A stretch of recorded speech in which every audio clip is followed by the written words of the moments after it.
Efectivamente, el economista Nelson Ford del llamado Frente Bolivariano de Economistas, ¿no? Es que se llama la Unión Nacional, del Bolivarianismo en Venezuela. Del bolivarianismo en Venezuela. Gracias, Nelson, por tener la gentileza de compartir estos minutos con nosotros. Recientemente se ha hablado, y realizó, señor Ford, la extensión del decreto de emergencia económica.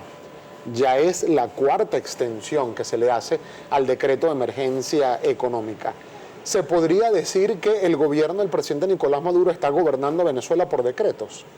Bueno, las atribuciones de la Constitución en el artículo 235, 236 y del Ejecutivo están articuladas también con lo que exige el Poder Popular Constituyente Permanente, que está en el artículo 5 de la Constitución, claro, en términos del primer cuerpo normativo, ¿no?, el primer referente, pero en condiciones de que el campo de la economía reacciona con las decisiones políticas, es lo que está previendo el Ejecutivo para que no se traslade a un sistema de que cuando, por ejemplo, la vía fiscal, la vía monetaria, entre en una histéresis de la inflación, lleguemos a un nivel superior. Obviamente el papel de las Fuerzas Armadas en el movimiento cívico-militar y el decreto soberano, sobre abastecimiento soberano, ha sido un rol en el cual no cumple todavía las expectativas, pero medianamente se están dando los escenarios donde la Constitución establece preservar la soberanía productiva de nuestro país. Ya han pasado 11 meses de este decreto de emergencia, de excepción y de emergencia económica, y tenemos algunos indicadores extraoficiales sobre los cuales me gustaría, por favor, su apreciación. Extraoficialmente, porque hay que recordar, y no nos cansamos de ello, de que el Banco Central de Venezuela, que es quien debería suministrar datos oficiales en todo lo que va, ya va a cumplir un año, de hecho, el próximo mes de diciembre, un año sin dar cifras oficiales, por ejemplo, de inflación, del PIB, del índice de desabastecimiento y escasez de algunos rubros. Entonces nos remitimos a las cifras extraoficiales. Varias firmas hablan de 800% de inflación interanual y un decrecimiento de cercano al 9% del Producto Interno Bruto, de la contracción económica. ¿Qué opina usted acerca de estos datos? Bueno, mira, efectivamente los organismos de financiamiento multilateral, tales como el Fondo Monetario Internacional y obviamente el Banco Mundial, siempre van a alertar cifras que para Latinoamérica inclusive hay un decrecimiento también de un 5% que están estimando dentro de las perspectivas económicas del cierre de este año en Latinoamérica, y Venezuela obviamente no escapa de la desaceleración que hemos tenido también por el costo político. Quizás también un elemento que aparte de lo que acabas de decir, el caso del Banco Central, tiene que redimensionarse el tema de la política monetaria. No puede ser que en este momento, al 15 de diciembre, quizás se van a emitir los nuevos billetes, ¿sí? Se va a hacer una conversión monetaria, que es lo contrario a una reconversión monetaria, para justificar el gasto.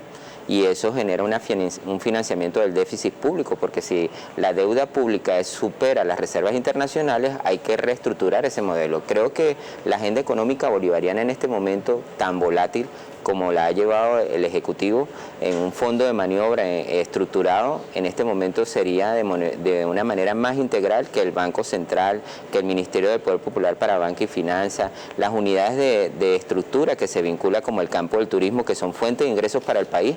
En este momento, en diciembre, deberíamos buscar mecanismos para poder sincerar también nuestra paridad cambiaria con el dólar. Fíjese que usted ha dicho, y ya vamos a tocar el tema del control de cambio, pero vamos a checar por favor al equipo, si me ayuda, en la primera página del diario El Nacional, señor Ford.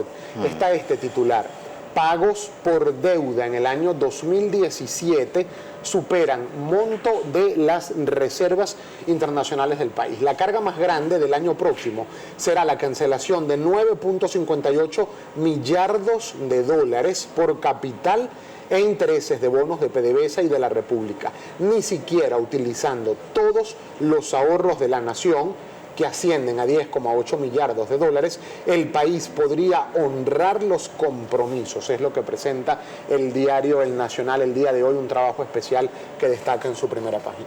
Bueno, mira, si nosotros evaluamos el presupuesto de la nación, que responsablemente el Ejecutivo presentó ante el Poder Popular, que lo consagra la Constitución, donde un 60% de los ingresos del presupuesto es por la vía tributaria, donde tenemos un músculo financiero con presencia de bancos del Estado, y es decir, los agentes económicos que más generan renta en el proceso capitalista o en una estructura de un sistema ideal del mercado, son las instituciones financieras, y tenemos un músculo financiero nacional, tanto privado o público, bien sustentable, que por ahí se genera renta e ingreso adicional, y el tema de la estructura del turismo, que también es un ingreso que posiblemente pues pueda apalear un poco la estructura de la situación que se nos está presentando. Sin embargo, cuando nos dicen que la deuda pública es mayor a nuestras reservas internacionales, en ninguna parte del mundo, dentro de las estructuras, por principios económicos, ningún Estado quiebra.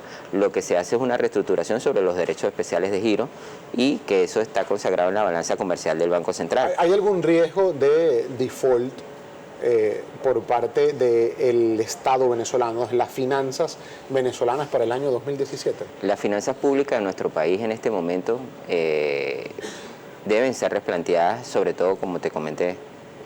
Ahorita en el campo económico parece mentira, pero el tema de la economía subterránea está más inmerso. Ahora no es el tema de la droga, ahora vender comida como que es más rentable que la droga. Y el otro problema es la sociedad de cómplices.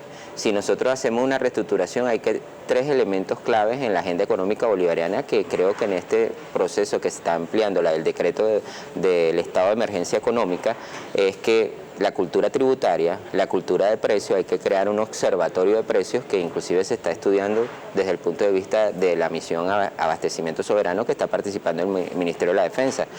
Si ampliamos los criterios también del tema de una cultura de precios con un observatorio de precios, que exista un precio al productor, un precio al mayorista y un precio al minorista, podemos tener una tendencia de que todos los venezolanos podamos defendernos ante el comercio desleal que tenemos en este momento. Claro, pero hay que crear un histórico de salvaguarda al patrimonio público. ¿Por qué? Aquí hay una situación irreal. Aquí hay personas que su fuente de ingreso, y el tema de la legitimación de capitales, no declaran fondos sobre lo que reciben de sus ingresos, y obviamente no coincide con la declaración jurada de patrimonio, y eso hay que evaluarlo muy bien. Nosotros tenemos que hacer una breve pausa, pero al regreso, además de revisar la participación de la audiencia, señor Ford, me gustaría su apreciación respecto del control de cambio en Venezuela. Se ha disparado a un precio que, por leyes y restricciones legales, en los medios de comunicación no podemos decir la cotización del dólar paralelo, pero por ejemplo el dólar cimadio, la divisa complementaria, cerró la jornada de ayer al alza en 661 bolívares con 99 céntimos, es decir, 662 bolívares ya prácticamente con una tendencia al alza.